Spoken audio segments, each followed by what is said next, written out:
আজরাইল ফেরেশতা দেখতে কেমন? তার শরীরে কি সকল মানুষের সমান চোখ আছে? আসসালামু আলাইকুম ওয়া রাহমাতুল্লাহ। প্রিয় দর্শক, প্রাণী মাত্রই একদিন না একদিন মৃত্যুবরণ করতে হবে। চিরকাল বেঁচে থাকার কোনো সুযোগ নেই। তবে আল্লাহ তাআলা এর জন্য একটা নির্দিষ্ট প্রক্রিয়া রেখেছেন, একজন নির্দিষ্ট ফেরেশতাকে দায়িত্ব দিয়েছেন। কারণ আল্লাহ তাআলা পৃথিবীকে নিয়মতান্ত্রিকভাবে সৃষ্টি করেছেন, অতএব মৃত্যুর জন্য তিনি কিছু নির্দিষ্ট নিয়ম কানুন সৃষ্টি করেছেন। আর সে নিয়ম মেনেই মানুষের জান কবজ করে মৃত্যুর ফেরেশতা। কিন্তু প্রশ্ন হলো, কেমন সেই ফেরেশতা যিনি পৃথিবীর সকল মানুষের প্রাণ হরণের মতো সবচেয়ে নিষ্ঠুর কাজটি সম্পাদন করেন? তার আকার আকৃতি দেখতে কেমন? সকল মানুষের সামনে কি তিনি একই আকৃতিতে হাজির হন, নাকি ভিন্ন ভিন্ন অবয়বে আসেন? পৃথিবীর কেউ কি তাকে নিজ আকৃতি দেখেছেন? এইসব নিয়ে আজ আমাদের বিশেষ আয়োজন। তাই রহস্য রোমাঞ্চে ঘেরা এই আলোচনা শুনতে শেষ পর্যন্ত আমাদের সাথেই থাকুন। মৃত্যু দূতের পরিচয়। প্রিয় দর্শক, কোরআনে বলা হয়েছে প্রত্যেক আত্মাকে মৃত্যুর স্বাদ লাভ করতে হবে। মৃত্যু হল পৃথিবীর জীবনকালের সমাপ্তি। প্রতিটি মানুষের মৃত্যুর স্থান, দিনক্ষণ সুনির্দিষ্ট। মৃত্যুর স্থান সম্বন্ধে কোরআনে সূরা নিসায় বলা হয়েছে, আইনামা তাকুনু ইউদরিকুমুল মাউত ওয়ালাউ কুনতুম ফি বুরুজিম মুশাইয়াদাহ। তোমরা যেখানেই থাকো না কেন, মৃত্যু কিন্তু তোমাদেরকে পাকড়াও করবেই। যদি তোমরা সুদৃঢ় দুর্গের ভেতরেও অবস্থান করো, তবুও মৃত্যু তোমাদেরকে পাকড়াও করবে। মৃত্যুর সময় সম্বন্ধে কোরআনে সূরা আরাফে বলা হয়েছে, ওয়ালিকুল্লি উম্মাতিন আজাল ফাইযা জাআ আজালুহুম লা ইস্তাখিরুনা সাআতান ওয়া লা ইস্তাকদিমুন। প্রত্যেক সম্প্রদায়ের একটি মৃত্যুর মেয়াদ রয়েছে। যখন তাদের মেয়াদ বা মৃত্যু এসে যাবে, তখন তারা না এক মুহূর্ত পিছিয়ে যেতে পারবে আর না এগিয়ে আসতে পারবে। এই আয়াত দ্বারা সুস্পষ্টভাবে প্রমাণিত হয়, মৃত্যু এক অমোঘ ও সুনির্দিষ্ট বিষয়। এটা এড়ানোর কোনো সুযোগ নেই। কোনো ব্যক্তি যতই ক্ষমতাশীল হোক আর যত দুর্বল হোক, কারো পক্ষে মৃত্যুকে এড়িয়ে যাওয়া সম্ভব নয়। তবে কথা হলো, আল্লাহ তাআলা যেভাবে নিয়মতান্ত্রিকভাবে এই পৃথিবীকে সৃষ্টি করেছেন, যেভাবে সুশৃঙ্খলভাবে তা পরিচালনা করেন, তেমনি মৃত্যুকেও তিনি সুশৃঙ্খলভাবে পরিচালনা করেন। এজন্য নির্দিষ্ট এক ফেরেশতাকে দায়িত্ব প্রদান করেছেন। ইসলামী বিশ্বাস অনুসারে মৃত্যুর দায়িত্বপ্রাপ্ত এই দূতের নাম হলো আজরাইল। তিনি একজন দেবদূত বা ফেরেশতা, যার কাজ হচ্ছে আল্লাহর নির্দেশনা অনুযায়ী প্রাণীর প্রাণ সংহার করা।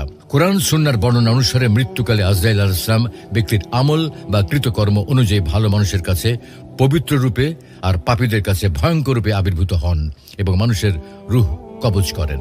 নামকরণ। ইংরেজিতে আজরাইল শব্দটির অর্থ হল সৃষ্টিকর্তাকে সাহায্য করা, যা আরবি থেকে আবির্ভূত হয়েছে। ইসলাম, শিখ ও হিব্রুদের ধর্মে এর উপস্থিতি আছে। আল কোরআনে আজরাইল নামের কোনো অস্তিত্ব নাই, তবে পবিত্র কোরআনে মালাকুল মউত শব্দটি ব্যবহার করা হয়েছে। দুটি শব্দই মৃত্যুর দূত বা ফেরেশতা অর্থ প্রকাশ করে। দায়িত্ব ও প্রক্রিয়া।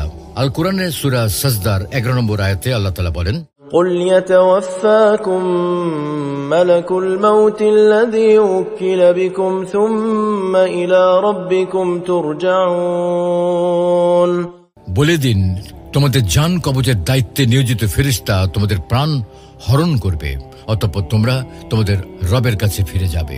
সূরা আনামের 61 নম্বর আয়াতে ঘোষণা করা হয়েছে, وهو القاهر فوق عباده ويرسل عليكم حفظه حتى إذا جاء أحدكم الموت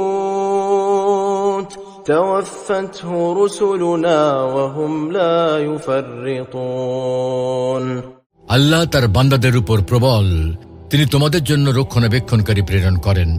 অবশেষে যখন তোমাদের কারো মৃত্যু প্রস্তুত হয়, তখন আমার প্রেরিত দূতরা তার মৃত্যু ঘটায় এবং তারা এতে কোনো ত্রুটি করে না। এই আয়াতের ব্যাখ্যা বলা হয়েছে, রসুল শব্দ দ্বারা রূহ কবজ করার সময় আজরাইল আলাইহিস সালামের সঙ্গে উপস্থিত সহকারী ফেরেশতাগণকে বোঝানো হয়েছে। তার মানে রূহ কবজ করার সময় মালাকুল মাউত মূল দায়িত্ব পালন করলেও সঙ্গে একদল ফেরেশতা উপস্থিত থাকেন। রূহ কবজ করার পর রূহকে রহমতের ফেরেশতা অথবা আযাবের ফেরেশতার নিকট হস্তান্তর করা হয়।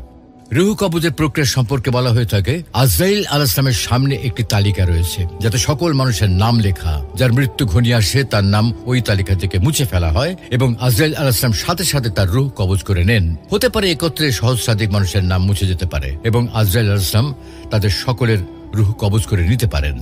এতে আশ্চর্য হওয়ার কোনো কারণ নেই। প্রলয়ঙ্কারী ঝড় যেমন এক মুহূর্তে সহস্র প্রদীপ নিভিয়ে দিতে পারে, তেমনি আজরাইল আলাইহিস সালামও এক মুহূর্তে সহস্র মানুষের জান কবজ করতে পারেন।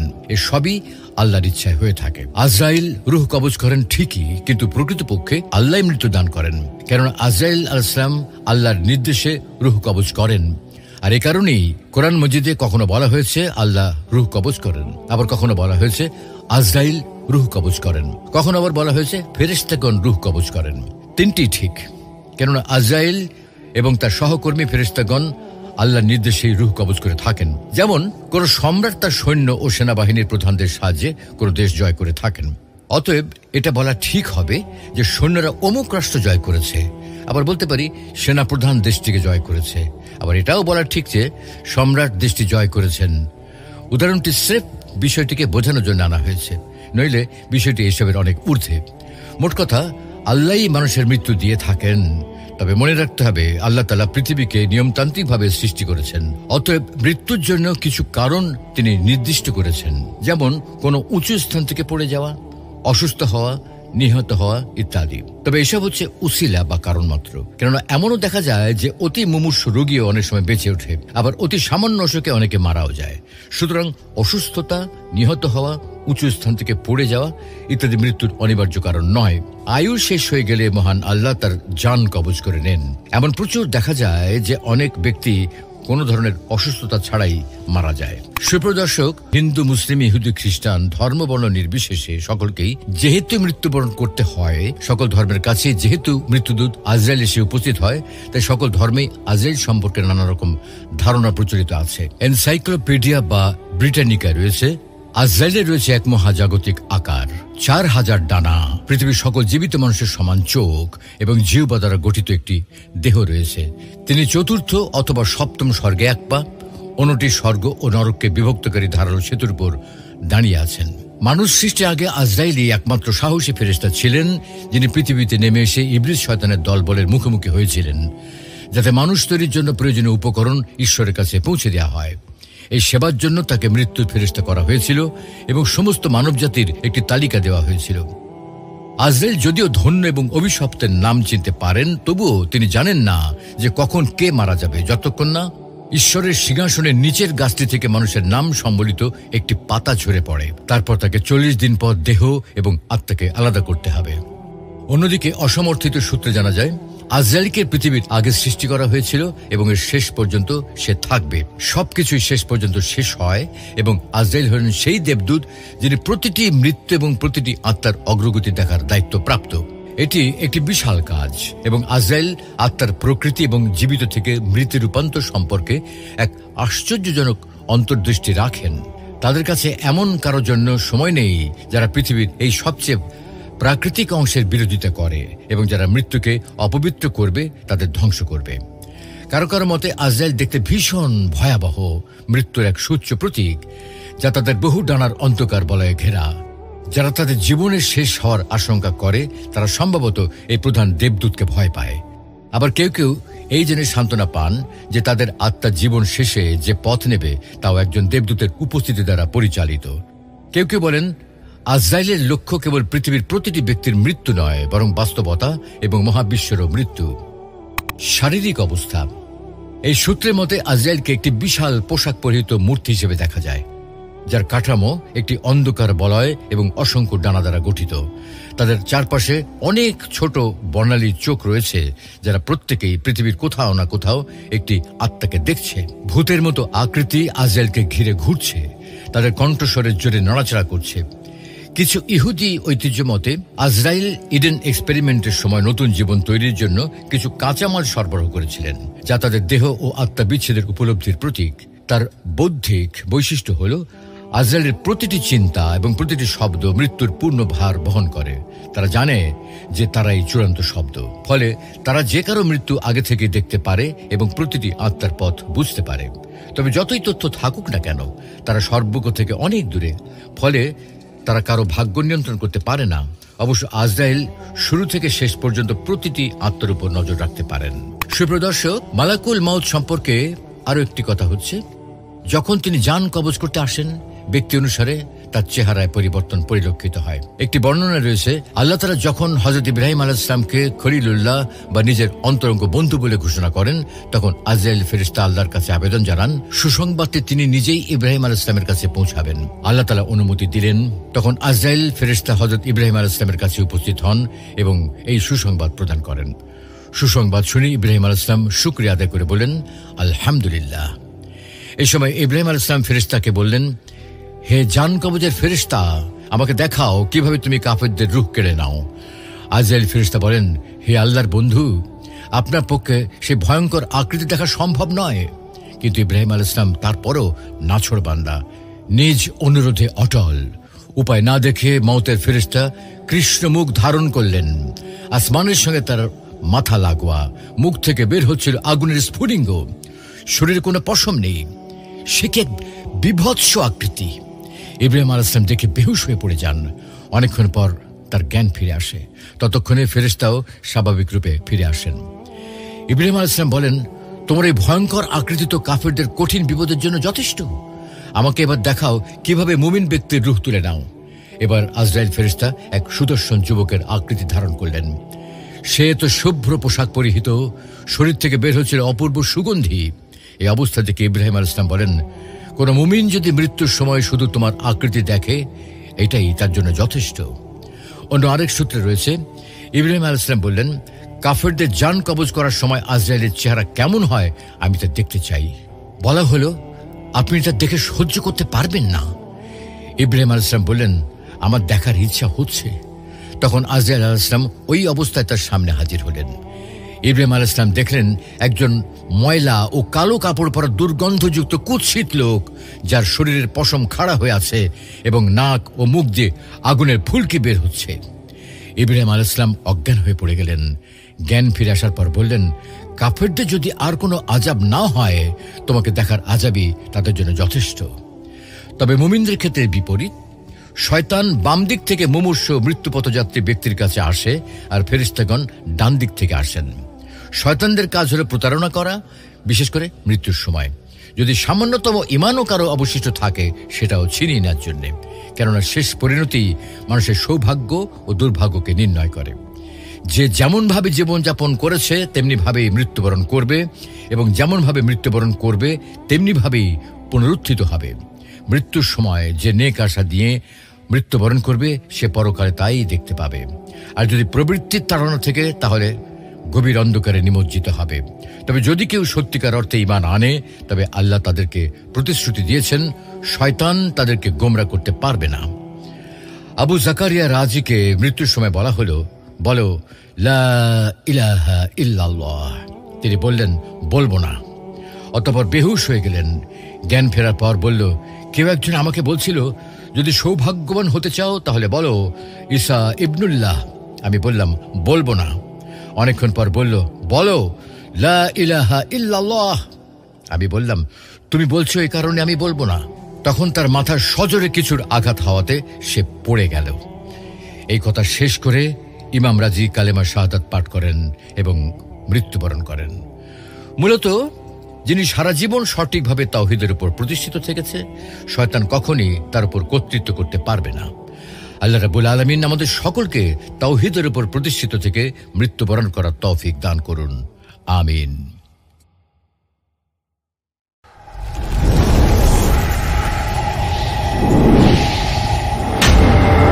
আজরাইল ফেরেশতা দেখতে কেমন? তার শরীরে কি সকল মানুষের সমান চোখ আছে? আসসালামু আলাইকুম ওয়া রাহমাতুল্লাহ। প্রিয় দর্শক, প্রাণী মাত্রই একদিন না একদিন মৃত্যুবরণ করতে হবে। চিরকাল বেঁচে থাকার কোনো সুযোগ নেই। তবে আল্লাহ তাআলা এর জন্য একটা নির্দিষ্ট প্রক্রিয়া রেখেছেন, একজন নির্দিষ্ট ফেরেশতাকে দায়িত্ব দিয়েছেন। কারণ আল্লাহ তাআলা পৃথিবীকে নিয়মতান্ত্রিকভাবে সৃষ্টি করেছেন। অতএব মৃত্যুর জন্য তিনি কিছু নির্দিষ্ট নিয়মকানুন সৃষ্টি করেছেন, আর সে নিয়ম মেনেই মানুষের জান কবজ করে মৃত্যুর ফেরেশতা। কিন্তু প্রশ্ন হলো, কেমন সেই ফেরেশতা যিনি পৃথিবীর সকল মানুষের প্রাণ হরণের মতো সবচেয়ে নিষ্ঠুর কাজটি সম্পাদন করেন? তার আকার আকৃতি দেখতে কেমন? সকল মানুষের সামনে কি তিনি একই আকৃতিতে হাজির হন, নাকি ভিন্ন ভিন্ন অবয়বে আসেন? পৃথিবীর কেউ কি তাকে নিজ আকৃতি দেখেছেন? এইসব নিয়ে আজ আমাদের বিশেষ আয়োজন। তাই রহস্য রোমাঞ্চে ঘেরা এই আলোচনা শুনতে শেষ পর্যন্ত আমাদের সাথেই থাকুন। মৃত্যু দূতের পরিচয়। প্রিয় দর্শক, কোরআনে বলা হয়েছে প্রত্যেক আত্মাকে মৃত্যুর স্বাদ লাভ করতে হবে। মৃত্যু হল পৃথিবীর জীবনকালের সমাপ্তি। প্রতিটি মানুষের মৃত্যুর স্থান, দিনক্ষণ সুনির্দিষ্ট। মৃত্যুর স্থান সম্বন্ধে কোরআনে সূরা নিসায় বলা হয়েছে, أينما تكونوا يدرككم الموت ولو كنتم في بروج مشيدة। তোমরা যেখানেই থাকো না কেন, মৃত্যু কিন্তু তোমাদেরকে পাকড়াও করবেই। যদি তোমরা সুদৃঢ় দুর্গের ভেতরেও অবস্থান করো, তবুও মৃত্যু তোমাদেরকে পাকড়াও করবে। মৃত্যুর সময় সম্বন্ধে কোরআনে সূরা আরাফে বলা হয়েছে, ولكل أمة أجل فإذا جاء أجلهم لا يستأخرون ساعة ولا يستقدمون। প্রত্যেক সম্প্রদায়ের একটি মৃত্যুর মেয়াদ রয়েছে। যখন তাদের মেয়াদ বা মৃত্যু এসে যাবে, তখন তারা না এক মুহূর্ত পিছিয়ে যেতে পারবে, আর না এগিয়ে আসতে পারবে। এই আয়াত দ্বারা সুস্পষ্টভাবে প্রমাণিত হয়, মৃত্যু এক অমোঘ ও সুনির্দিষ্ট বিষয়।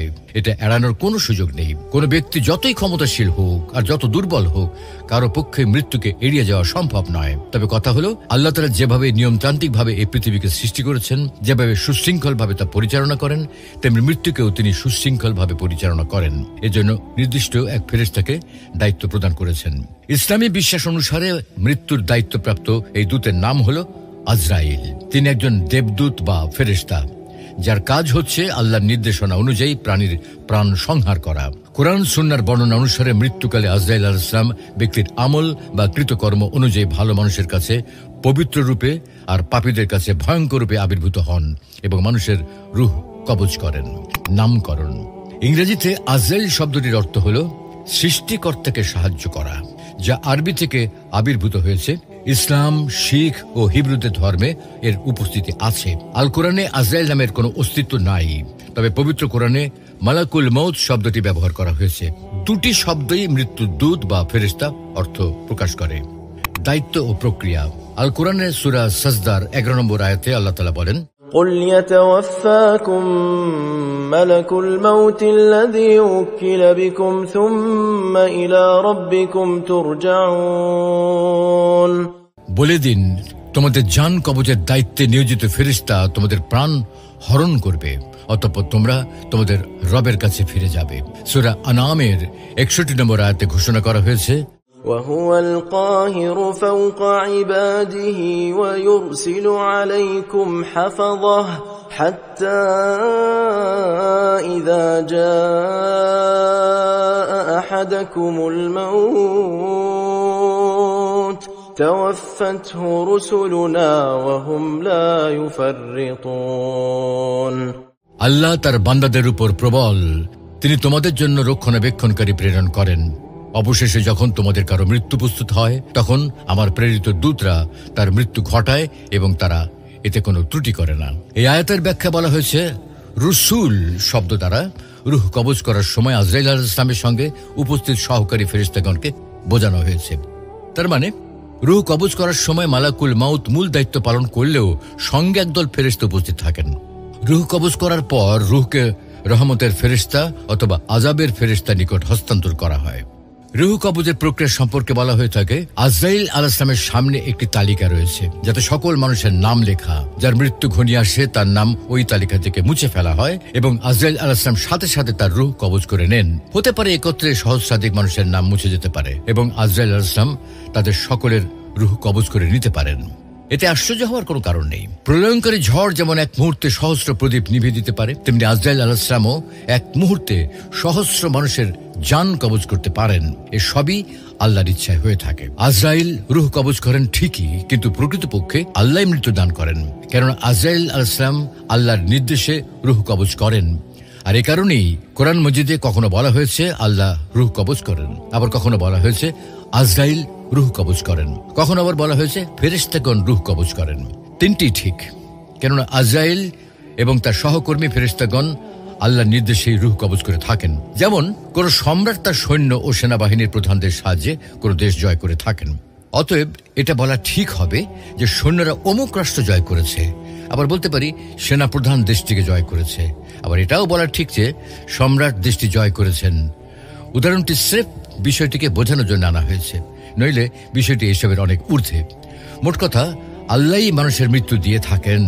তবে মনে রাখতে হবে আল্লাহ তাআলা পৃথিবীকে নিয়মতান্ত্রিকভাবে সৃষ্টি করেছেন, অতএব মৃত্যুর জন্য কিছু কারণ তিনি নির্দিষ্ট করেছেন, যেমন কোনো উঁচু স্থান থেকে পড়ে যাওয়া, অসুস্থ হওয়া, নিহত হওয়া ইত্যাদি। তবে এসব হচ্ছে উসিলা বা কারণ মাত্র, কেননা এমনও দেখা যায় যে অতি মুমূর্ষু রোগীও অনেক সময় বেঁচে ওঠে, আবার অতি সামান্য অসুখে অনেকে মারাও যায়। সুতরাং অসুস্থতা, নিহত হওয়া, উঁচু স্থান থেকে পড়ে যাওয়া ইত্যাদি মৃত্যুর অনিবার্য কারণ নয়। আয়ু শেষ হয়ে গেলে মহান আল্লাহ তার জান কবজ করে নেন। এমন প্রচুর দেখা যায় যে অনেক ব্যক্তি কোনো ধরনের অসুস্থতা ছাড়াই মারা যায়। সুপ্রদর্শক, হিন্দু, মুসলিম, ইহুদি, খ্রিস্টান ধর্মবর্ণ নির্বিশেষে সকলকেই যেহেতু মৃত্যুবরণ করতে হয়, সকল ধর্মের কাছে যেহেতু মৃত্যুদূত আজরাইল এসে উপস্থিত হয়, তাই সকল ধর্মেই আজরাইল সম্পর্কে নানা রকম ধারণা প্রচলিত আছে। এনসাইক্লোপিডিয়া বা ব্রিটানিকা রয়েছে আজরাইলের রয়েছে এক মহাজাগতিক আকার, 4000 ডানা, পৃথিবীর সকল জীবিত মানুষের সমান চোখ এবং জিহ্বা দ্বারা গঠিত একটি দেহ রয়েছে। তিনি চতুর্থ অথবা সপ্তম স্বর্গে এক পা, অন্যটি স্বর্গ ও নরককে বিভক্তকারী ধারালো সেতুর উপর দাঁড়িয়ে আছেন। মানুষ সৃষ্টির আগে আজরাইলই একমাত্র সাহসী ফেরেশতা ছিলেন, যিনি পৃথিবীতে নেমে এসে ইবলিস শয়তানের দলবলের মুখোমুখি হয়েছিলেন, যাতে মানুষ তৈরির জন্য প্রয়োজনীয় উপকরণ ঈশ্বরের কাছে পৌঁছে দেওয়া হয়। এই সেবার জন্য তাকে মৃত্যুর ফেরেশতা করা হয়েছিল এবং সমস্ত মানবজাতির একটি তালিকা দেওয়া হয়েছিল। আজরাইল যদিও ধন্য এবং অভিশপ্তের নাম চিনতে পারেন, তবুও তিনি জানেন না যে কখন কে মারা যাবে, যতক্ষণ না ঈশ্বরের সিংহাসনের নিচের গাছটি থেকে মানুষের নাম সম্বলিত একটি পাতা ঝরে পড়ে। তারপর তাকে 40 দিন পর দেহ এবং আত্মাকে আলাদা করতে হবে। অন্যদিকে অসমর্থিত সূত্রে জানা যায় আজরাইলকে পৃথিবীর আগে সৃষ্টি করা হয়েছিল এবং এর শেষ পর্যন্ত সে থাকবে। সবকিছুই শেষ পর্যন্ত শেষ হয় এবং আজরাইল হলেন সেই দেবদূত যিনি প্রতিটি মৃত্যু এবং প্রতিটি আত্মার অগ্রগতি দেখার দায়িত্ব প্রাপ্ত। এটি একটি বিশাল কাজ এবং আজরাইল আত্মার প্রকৃতি এবং জীবিত থেকে মৃত্যু রূপান্তর সম্পর্কে এক আশ্চর্যজনক অন্তর্দৃষ্টি রাখেন। তাদের কাছে এমন কারোর জন্য সময় নেই যারা পৃথিবীর এই সবচেয়ে প্রাকৃতিক অংশের বিরোধিতা করে এবং যারা মৃত্যুকে অপবিত্র করবে, তাদের ধ্বংস করবে। কারো কারো মতে আজরাইল দেখতে ভীষণ ভয়াবহ, মৃত্যুর এক সুচ্চ প্রতীক, যা তাদের বহু ডানার অন্ধকার বলয়ে ঘেরা। যারা তাদের জীবনের শেষ হওয়ার আশঙ্কা করে তারা সম্ভবত এই প্রধান দেবদূতকে ভয় পায়। আবার কেউ কেউ এই জেনে সান্ত্বনা পান যে তাদের আত্মার জীবন শেষে যে পথ নেবে তাও একজন দেবদূতের উপস্থিতি দ্বারা পরিচালিত। কেউ কেউ বলেন আজরাইলের লক্ষ্য কেবল পৃথিবীর প্রতিটি ব্যক্তির মৃত্যু নয়, বরং বাস্তবতা এবং মহাবিশ্বেরও মৃত্যু। শারীরিক অবস্থা, এই সূত্রের মতে আজরাইলকে একটি বিশাল পোশাক পরিহিত মূর্তি হিসেবে দেখা যায়, যার কাঠামো একটি অন্ধকার বলয় এবং অসংখ্য ডানা দ্বারা গঠিত। তাদের চারপাশে অনেক ছোট বর্ণালী চোখ রয়েছে, যারা প্রত্যেকেই পৃথিবীর কোথাও না কোথাও একটি আত্মাকে দেখছে। ভূতের মতো আকৃতি আজরাইলকে ঘিরে ঘুরছে, তাদের কণ্ঠস্বরের জোরে নড়াচড়া করছে। কিছু ইহুদি ঐতিহ্য মতে আজরাইল ইডেন এক্সপেরিমেন্টের সময় নতুন জীবন তৈরির জন্য কিছু কাঁচামাল সরবরাহ করেছিলেন, যা তাদের দেহ ও আত্মা বিচ্ছেদের উপলব্ধির প্রতীক। তার বৌদ্ধিক বৈশিষ্ট্য হল আজরাইলের প্রতিটি চিন্তা এবং প্রতিটি শব্দ মৃত্যুর পূর্ণ ভার বহন করে। তারা জানে যে তারাই চূড়ান্ত শব্দ, ফলে তারা যে কারো মৃত্যু আগে থেকে দেখতে পারে এবং প্রতিটি আত্মার পথ বুঝতে পারে। তবে যতই তথ্য থাকুক না কেন, তারা সর্বজ্ঞ থেকে অনেক দূরে, ফলে তারা কারো ভাগ্য নিয়ন্ত্রণ করতে পারে না। অবশ্য আজরাইল শুরু থেকে শেষ পর্যন্ত প্রতিটি আত্মার উপর নজর রাখতে পারেন। সুপ্রদর্শক, মালাকুল মাউত সম্পর্কে আরো একটি কথা হচ্ছে, যখন তিনি জান কবজ করতে আসেন, ব্যক্তি অনুসারে তার চেহারায় পরিবর্তন পরিলক্ষিত হয়। একটি বর্ণনা রয়েছে, আল্লাহ তাআলা যখন হযরত ইব্রাহিম আলাইহিস সালামকে খলিলুল্লাহ বা নিজের অন্তরঙ্গ বন্ধু বলে ঘোষণা করেন, তখন আজরাইল ফেরেশতা আল্লাহর কাছে আবেদন জানান সুসংবাদটি তিনি নিজেই ইব্রাহিম আলাইহিস সালামের কাছে পৌঁছাবেন। আল্লাহ তাআলা অনুমতি দিলেন। তখন আজরাইল ফেরেশতা হযরত ইব্রাহিম আলাইহিস সালামের কাছে উপস্থিত হন এবং এই সুসংবাদ প্রদান করেন। সুসংবাদ শুনে ইব্রাহিম আলাইহিস সালাম শুকরিয়া আদায় করে বলেন, আলহামদুলিল্লাহ। এই সময় ইব্রাহিম আলাইহিস সালাম ফেরেশতাকে বললেন, হে জান কবজের ফেরেশতা, আমাকে দেখাও কিভাবে তুমি কাফেরদের রূহ কেড়ে নাও। আজরাইল ফেরেশতা বলেন, হে আল্লাহর বন্ধু, আপনার পক্ষে সেই ভয়ঙ্কর আকৃতি দেখা সম্ভব নয়। কিন্তু ইব্রাহিম আলাইহিস সালাম তারপরও নাছোড় বান্দা, নিজ অনুরোধে অটল। উপায় না দেখে মওতের ফেরেশতা কৃষ্ণ মুখ ধারণ করলেন। আসমানের সঙ্গে তার মাথা লাগোয়া, মুখ থেকে বের হচ্ছিল আগুনের স্ফুলিঙ্গ, শরীরে কোনো পশম নেই। সে কি এক বিভৎস আকৃতি! ইব্রাহিম আলাইহিস সালাম দেখে বেহুশ হয়ে পড়ে যান। অনেকক্ষণ পর তার জ্ঞান ফিরে আসে। ততক্ষণে ফেরেশতাও স্বাভাবিক রূপে ফিরে আসেন। ইব্রাহিম আলাইহিস সালাম বলেন, তোমার এই ভয়ঙ্কর আকৃতি তো কাফেরদের কঠিন বিপদের জন্য যথেষ্ট। আমাকে এবার দেখাও কিভাবে মুমিন ব্যক্তির রূহ তুলে নাও। এবার আজরাইল ফেরেশতা এক সুদর্শন যুবকের আকৃতি ধারণ করলেন। সে তো শুভ্র পোশাক পরিহিত, শরীর থেকে বের হচ্ছিল অপূর্ব সুগন্ধি। এই অবস্থা থেকে ইব্রাহিম আলাইহিস সালাম বলেন, কোন মুমিন যদি মৃত্যুর সময় শুধু তোমার আকৃতি দেখে, এটাই তার জন্য যথেষ্ট। অন্য আরেক সূত্রে রয়েছে, ইব্রাহিম আলাইহিস সালাম বললেন, কাফেরদের জান কবজ করার সময় আজরাইলের চেহারা কেমন হয় আমি তা দেখতে চাই। বলা হলো, আপনি তা দেখে সহ্য করতে পারবেন না। ইব্রাহিম আলাইহিস সালাম বললেন, আমার দেখার ইচ্ছা হচ্ছে। তখন আজরাইল আলাইহিস সালাম ওই অবস্থায় তার সামনে হাজির হলেন। ইব্রাহিম আলাইহিস সালাম দেখলেন একজন ময়লা ও কালো কাপড় পরা দুর্গন্ধযুক্ত কুৎসিত লোক, যার শরীরের পশম খাড়া হয়ে আছে এবং নাক ও মুখ দিয়ে আগুনের ফুলকি বের হচ্ছে। ইব্রাহিম আলাইহিস সালাম অজ্ঞান হয়ে পড়ে গেলেন। জ্ঞান ফিরে আসার পর বললেন, কাফেরদের যদি আর কোনো আযাব না হয়, তোমাকে দেখার আযাবই তাদের জন্য যথেষ্ট। তবে মুমিনদের ক্ষেত্রে বিপরীত। শয়তান বাম দিক থেকে মুমূর্ষ মৃত্যুপথযাত্রী ব্যক্তির কাছে আসে, আর ফেরেশতাগণ ডান দিক থেকে আসেন। শয়তানদের কাজ হলো প্রতারণা করা, বিশেষ করে মৃত্যুর সময়। যদি সামান্যতম ইমানও কারো অবশিষ্ট থাকে, সেটাও ছিনিয়ে নেওয়ার জন্য। কেননা শেষ পরিণতি মানুষের সৌভাগ্য ও দুর্ভাগ্যকে নির্ণয় করে। যে যেমনভাবে জীবনযাপন করেছে তেমনিভাবেই মৃত্যুবরণ করবে, এবং যেমনভাবে মৃত্যুবরণ করবে তেমনিভাবেই পুনরুত্থিত হবে। মৃত্যুর সময় যে নেক আশা দিয়ে মৃত্যুবরণ করবে, সে পরকালে তাই দেখতে পাবে। আর যদি প্রবৃত্তির তাড়না থেকে, তাহলে গভীর অন্ধকারে নিমজ্জিত হবে। তবে যদি কেউ সত্যিকার অর্থে ঈমান আনে, তবে আল্লাহ তাদেরকে প্রতিশ্রুতি দিয়েছেন, শয়তান তাদেরকে গোমরা করতে পারবে না। আবু জাকারিয়া রাজিকে মৃত্যুর সময় বলা হলো, বলো লা ইলাহা ইল্লাল্লাহ। তিনি বললেন, বলবো না। অতঃপর বেহুশ হয়ে গেলেন। জ্ঞান ফেরার পর বলল, কেউ একজন আমাকে বলছিল, যদি সৌভাগ্যবান হতে চাও তাহলে বলো ঈসা ইবনুল্লাহ। আমি বললাম, বলবো না। অনেকক্ষণ পর বলল, বলো লা ইলাহা ইল্লাল্লাহ। আমি বললাম, তুমি বলছো এই কারণে আমি বলবো না।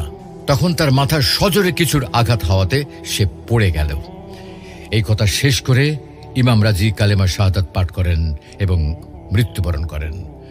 মূলত যিনি সারা জীবন সঠিকভাবে তাওহীদের উপর প্রতিষ্ঠিত থেকেছে, শয়তান কখনই তার উপর কর্তৃত্ব করতে পারবে না। আল্লাহ রাব্বুল আলামিন আমাদের সকলকে তাওহীদের উপর প্রতিষ্ঠিত থেকে মৃত্যুবরণ করার তৌফিক দান করুন। আমিন।